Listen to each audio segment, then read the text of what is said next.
আসসালামু আলাইকুম। সংবাদে আপনাদের সবাইকে স্বাগত জানাচ্ছি। আমি ফিরোজ তোহা। শুরুতেই সংবাদ শিরোনাম। বাংলাদেশের সর্বশেষ গুরুত্বপূর্ণ আপডেট সংবাদে আপনাকে স্বাগত। শুরুতেই সংবাদ শিরোনাম, পরে বিস্তারিত।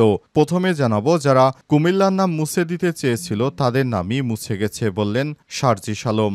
যারা বাংলাদেশ থেকে কুমিল্লার নাম মুছে দিতে চেয়েছিল তাদের নামই আজ দেশ থেকে মুছে গেছে বলে মন্তব্য করেছেন জাতীয় নাগরিক পার্টি এনসিপির উত্তরাঞ্চলের মুখ্য সংগঠক শারজিস আলম। আজ কুমিল্লায় অনুষ্ঠিত আলোচনা সভায় দেয়া বক্তৃতায় সব কথা বলেছেন শারজিস আলম। এদিকে নিজের ভেরিফাইড ফেসবুক পেজে দেয়া এক পোস্টে বিষয়টি উল্লেখ করেছেন শারজিস। জানাবো, ওমান উপসাগরের মুখোমুখি মার্কিন যুদ্ধজাহাজ ও ইরানি হেলিকপ্টার, উত্তেজনা চরমে। মার্কিন নৌবাহিনীর একটি ডেস্ট্রয়ার যুদ্ধজাহাজ ইরানের আঞ্চলিক জলসীমায় ওমান উপসাগরের দিকে অগ্রসর হলে সেটিকে সতর্ক বার্তা দিয়ে পিছু হটতে বাধ্য করেছে ইরান। তবে মার্কিন বাহিনী এই ঘটনাকে পেশাদার ও নিরাপদ বলে বর্ণনা করেছেন খবর বার্তা সংস্থা মেহের নিউজের। যুক্তরাষ্ট্র জানিয়েছে, তারা যদি পিছু না হটত তাহলে এতক্ষণ আবারও নতুন করে যুদ্ধ শুরু হয়ে যেত। এরপর জানাবো, ইরান নিয়ে নতুন পরিকল্পনা জানালো ইসরায়েল। মধ্যপ্রাচ্যের প্রতিবেশী দেশগুলোতে একের পর এক হামলা করে যুদ্ধ বাঁধিয়ে রেখেছে ইহুদিবাদী ইসরায়েল। গেল মাসে ইসরায়েলের বিমান বাহিনী শত শত ফাইটার জেট নিয়ে ইরানে হামলা চালায়। 12 দিন লড়াইয়ের পর আমেরিকার হস্তক্ষেপে থামে ইরান ইসরায়েল সংঘাত, তবে এখনও রয়ে গেছে সেই হামলার রেশ। এরই মাঝে ইরান নিয়ে নতুন পরিকল্পনা জানিয়েছে ইহুদিবাদী ইসরায়েল। এ বিষয়ে গুরুত্বপূর্ণ সংবাদ জানাবো, সঙ্গেই থাকুন। এদিকে রাশিয়ার 49 আরোহী নিয়ে বিমান বিধ্বস্ত, সব যাত্রী নিহত। রাশিয়ায় আজ 24শে জুলাই 49 জন আরোহী নিয়ে নিখোঁজ যাত্রীবাহী বিমানের ধ্বংসাবশেষ দেশটির আমুর অঞ্চলে পাওয়া গেছে। সংবাদ সংস্থা ইন্টারফ্যাক্স এই তথ্য নিশ্চিত করেছে। এদিকে থাইল্যান্ড কম্বোডিয়ার মধ্যে ভয়াবহ সংঘাত, নিহত নয়। সীমান্ত বিরোধ নিয়ে দীর্ঘদিনের টানাপোড়েনের মধ্যে থাইল্যান্ড ও কম্বোডিয়ার মধ্যে সশস্ত্র সংঘর্ষ শুরু হয়েছে আজ 24শে জুলাই। দেশ দুটির সামরিক বাহিনী জানিয়েছে, পূর্বাঞ্চল সীমান্তবর্তী বিরোধপূর্ণ এলাকাতে তা মোয়ানথম মন্দির সংলগ্ন অঞ্চলে উভয় পক্ষের মধ্যে তীব্র গোলাগুলি হয়েছে। এ অবস্থায় 9 জন মারা গেছে। জানাবো, যারা কুমিল্লার নাম মুছে দিতে চেয়েছিল তাদের নামই মুছে গেছে বললেন শারজিস আলম।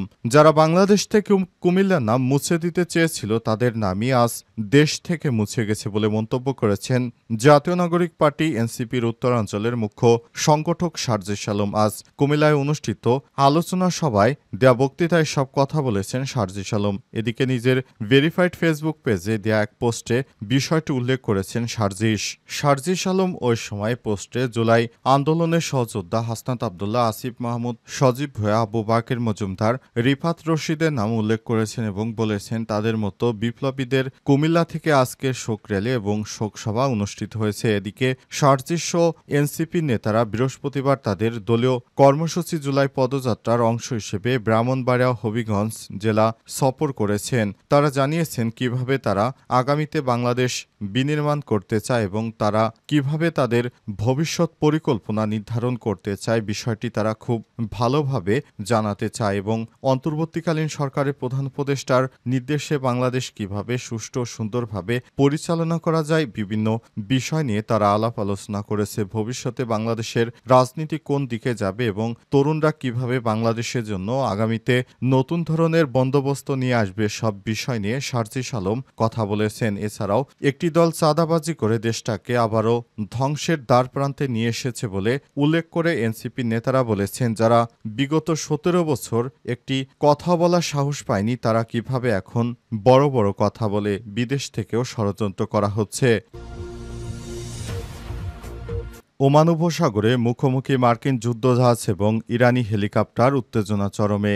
আজ মার্কিন নৌবাহিনীর একটি ডেস্ট্রয়ার যুদ্ধজাহাজ ইরানের জলসীমা ওমান উপসাগরের দিকে অগ্রসর হলে সেটিকে সতর্কবার্তা দিয়ে পিছু হটতে বাধ্য করা হয়েছে বলে দাবি করেছে ইরান। মার্কিন নৌবাহিনীর এই বিমানটি এই ঘটনাকে পেশাদার, নিরাপদ বলে বর্ণনা করেছে খবর বার্তা সংস্থা মেহের নিউজের। আজ এই ঘটনা ঘটে যাওয়ার একটি ভিডিও সামাজিক যোগাযোগ মাধ্যমে প্রকাশ প্রকাশ করা হয়েছে। ছবি প্রকাশ করেছে ইরানি রাষ্ট্রীয় গণমাধ্যম। এটি গত জুনে ইরান ও ইসরায়েলের মধ্যে 12 দিনের যুদ্ধের পর ইরান ও যুক্তরাষ্ট্রের মধ্যে প্রথম সরাসরি সামরিক মুখোমুখি হওয়ার ঘটনা। প্রেস টিভির প্রতিবেদনে বলা হয়েছে, ইরানি হেলিকপ্টারটি যুদ্ধজাহাজটির উপর দিয়ে উড়ে যায় এবং রেডিও বার্তার মাধ্যমে স্পষ্ট সতর্কবার্তা দেয়। ইরানের মনিটর করা জলসীমা থেকে দূরে সরে যেতে বলা হয়। এতে আরও বলা হয়েছে, মার্কিন যুদ্ধজাহাজ ইউএসএস ফিটজেরাল্ড একটি উস্কানিমূলক আচরণের মধ্য দিয়ে ইরানের পর্যবেক্ষণাধীন জলসীমার দিকে অগ্রসর হয়। প্রকাশিত ভিডিও থেকে দেখা যায়, অবস্থায় ইরান সরাসরি যুক্তরাষ্ট্রকে হামলা চালানোর নির্দেশ দেওয়ার পর যুক্তরাষ্ট্র কোনো উপায়ন্ত না দেখে তাদের সেই যুদ্ধজাহাজটি মোড় নেয় এবং একসময় সেই যুদ্ধজাহাজটি ইরানের সেই জলসীমা থেকে তারপর অন্যত্র পালিয়ে যায়। অবস্থায় ইরান এটিকে তাদের জন্য জয় হিসেবে আখ্যায়িত করছে। ইরান জানিয়েছে, সাগরে মুখোমুখি হয় যুদ্ধজাহাজে আমাদের জয় হয়েছে। এটি আমাদের জন্য অত্যন্ত সুনামের, কারণ মার্কিন যুক্তরাষ্ট্রকে হটানো অতটা সহজ কোনো ব্যাপার নয়। ইরান যেটি বারবার করে দেখিয়েছে সেটি অন্য কোনো রাষ্ট্র করতে পারেনি। ইরান নিয়ে নতুন পরিকল্পনা জানালো ইসরায়েল। এবার মধ্যপ্রাচ্যে প্রতিবেশী দেশগুলোতে একের পর এক হামলা চালিয়ে যাচ্ছে ইহুদিবাদী ইসরায়েল। তাদের হামলায় পুরোপুরি ধ্বংসর দ্বারপ্রান্তে চলে এসেছে মধ্যপ্রাচ্য। গত 12 দিনের লড়াইয়ের পর এবার সিরিয়ায় একের পর এক হামলা চালাতে শুরু করেছে ইহুদিবাদী ইসরায়েল। এই ধারা অব্যাহত থাকলে ভবিষ্যতে সব অঞ্চল জুড়ে পুরোই উত্তেজনা সৃষ্টি হবে। বিশেষ করে ইহুদিবাদী ইসরায়েল সৌদি আরবের বিভিন্ন এলাকাও দখলের ষড়যন্ত্র শুরু করেছে। মধ্যপ্রাচ্যের প্রতিবেশী দেশগুলোতে একের পর এক হামলা করে যুদ্ধ বাঁধিয়ে রেখেছে ইহুদিবাদী ইসরায়েল। গেল মাসে ইসরায়েলের বিমান বাহিনী শত শত ফাইটার জেট নিয়ে ইরানে হামলা চালায়। 12 দিন লড়াইয়ের পর আমেরিকার হস্তক্ষেপে থামে ইরান ইসরায়েল সংঘাত, তবে এখনও রয়ে গেছে সেই হামলার রেশ। এরই মধ্যে ইহুদিবাদী ইসরায়েল জানালো, ইরানের বিরুদ্ধে শেষ হয়নি যুদ্ধ। আজ ইসরায়েলের chief of staff general Jamir জানিয়েছেন, ইরান ও তার অক্ষরা তেল আবিবের নজর রেখেছে। ইরানের বিরুদ্ধে অভিযান শেষ হয়নি। সেনাবাহিনীর একটি মূল্যায়ন মিটিংয়ের সময় এই মন্তব্য করা হয়েছে।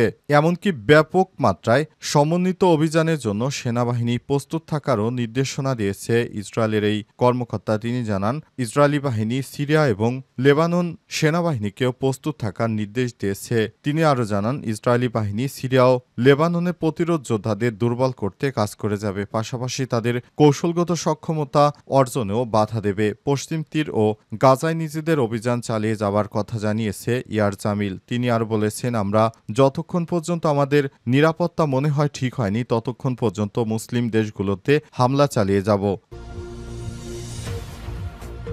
রাশিয়ার 49 আরোহী নিয়ে বিমান বিধ্বস্ত, সবাই নিহত।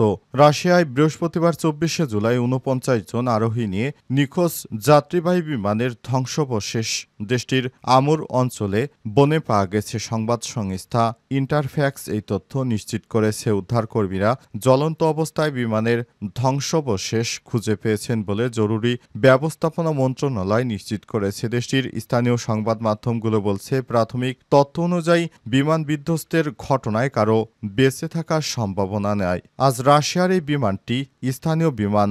এটি 49 জন যাত্রী নিয়ে যাত্রা শুরু করে এবং এরপরই হঠাৎ করে রাডার থেকে সিগন্যাল বিচ্ছিন্ন হয়ে পড়ে এবং একটা সময় দেখা গেছে সেই বিমানটিকে আর পাওয়া যায় না। এরপর সামরিক সদস্যরা বিমানটিকে অতি দ্রুত সময়ের মধ্যে খুঁজতে বের হয়। শেষ পর্যন্ত দেখা গেল বিমানটি একটি বনের মধ্যে জ্বলন্ত অবস্থায় পড়ে আছে। এটি অত্যন্ত দুঃখজনক যে চারদিকে যে হারে বিমান বিধ্বস্ত হচ্ছে, এরই মাঝে আবার রাশিয়ার নতুন করে একটি বিমান বিধ্বস্ত হয়ে 49 জন যাত্রী সবাই মারা গেল। এটি অত্যন্ত দুঃখজনক রাশিয়ার জন্য। ভবিষ্যতে এই ধরনের কোনো বিমান দুর্ঘটনা যেন না হয় সেজন্য রাশিয়ার পক্ষ থেকে আরও প্রতিরক্ষামূলক ব্যবস্থা গ্রহণ করা হবে। আজ বার্তা সংস্থা রয়টার্সের এক প্রতিবেদনে রাশিয়ার একজন সামরিক কর্মকর্তা বিষয়টি নিশ্চিত করেছেন।